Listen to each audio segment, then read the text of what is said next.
अस्सलाम वालेकुम एवरीवन, कैसे हैं आप सब लोग। उम्मीद करती हूँ कि आप सब लोग ठीक ठाक होंगे। आज मैं आपके लिए बहुत ही मज़ेदार से ड्राई फ्रूट लड्डू की रेसिपी लेकर आई हूँ जो आपकी इम्यूनिटी को बूस्ट करेंगे और हड्डियों को मजबूत करेंगे। आप इनको बहुत आसानी से घर में बनाकर तैयार कर सकते हैं। तो चलें ये मज़ेदार सी रेसिपी बनाना स्टार्ट करते हैं।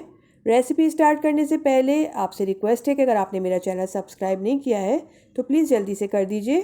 तो चलें ये मज़ेदार से लड्डू बनाना स्टार्ट करते हैं।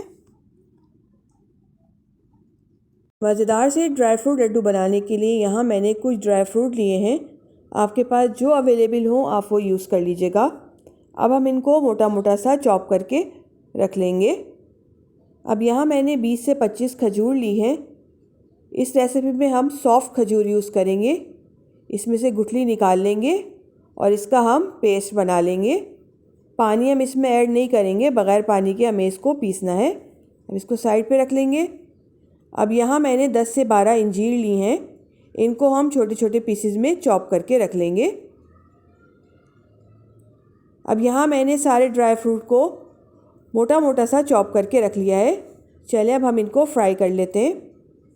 अब यहाँ मैंने एक पैन रखा है चूल्हे पे। इसके अंदर हम 1.5 टेबल स्पून बटर ऐड करेंगे। अगर आपके पास बटर नहीं है तो आप इसके अंदर देसी घी भी ऐड कर सकते हैं। अब हम इसके अंदर हाफ कप चॉप किए हुए बादाम ऐड करेंगे। इनको हल्का सा बटर में फ्राई कर लेंगे। बहुत ज़्यादा हमें इन्हें गोल्डन कलर नहीं देना है, कुछ सेकंड के लिए फ्राई करेंगे। अब हम इसके अंदर हाफ कप चॉप किए हुए अखरोट ऐड करेंगे, मिक्स करेंगे। साथ ही हम इसके अंदर हाफ कप चॉप किए हुए काजू ऐड करेंगे। इनको भी हल्का सा मिक्स करेंगे। अब हम इसके अंदर हाफ कप पिस्ते ऐड करेंगे। इन सारी चीज़ों को 1 मिनट के लिए हल्की आंच पर रोस्ट कर लेंगे। आपके पास जो भी ड्राई फ्रूट अवेलेबल हो आप वो यूज़ कर लीजिएगा और जो नहीं है आप उनको स्किप कर दीजिएगा। यहाँ मैंने इनको हल्का सा रोस्ट कर लिया है, 1 मिनट लगा है इनको रोस्ट होने में। अब हम इनको एक बाउल में निकाल कर रख लेंगे। अब अगेन हम सेम पैन में 1.5 टेबल स्पून बटर ऐड करेंगे। बटर को मेल्ट होने देंगे। बटर मेल्ट हो गया है। अब हम इसके अंदर 2 टेबल स्पून खसखस ऐड करेंगे, जिसको मैंने 15 से 20 मिनट के लिए पानी में सोक करके रख लिया था और फिर मैंने इसको छान लिया है। अब हम इसको हल्का सा इसमें फ्राई करेंगे, कुछ सेकंड के लिए इसको फ्राई करेंगे। आँच हम हल्की रखेंगे, हल्की आँच पे हमें इसको फ्राई करना है।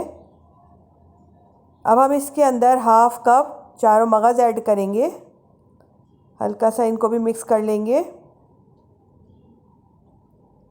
अब हम इसके अंदर 3 से 4 टेबल स्पून सफ़ेद तेल ऐड करेंगे।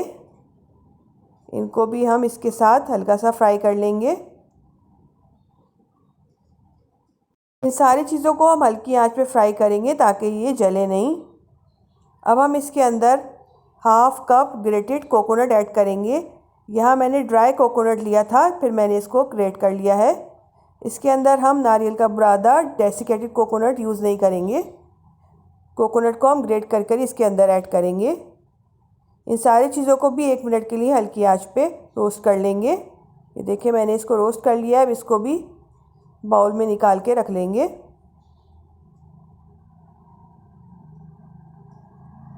अगेन सेम पैन में हम 1.5 टेबल स्पून बटर ऐड करेंगे। बटर मेल्ट हो गया है। अब हम इसके अंदर अंजीर ऐड करेंगे जो हमने चॉप करके रखी थी। इसको भी बटर में हल्का सा फ्राई कर लेंगे। बहुत ज़्यादा हमें इसको डार्क कलर नहीं देना है, बस इनको हम हल्का सा ही फ्राई करेंगे।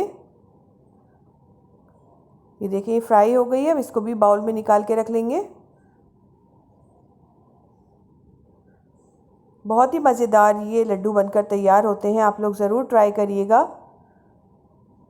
अब हम again 1.5 table spoon butter add करेंगे।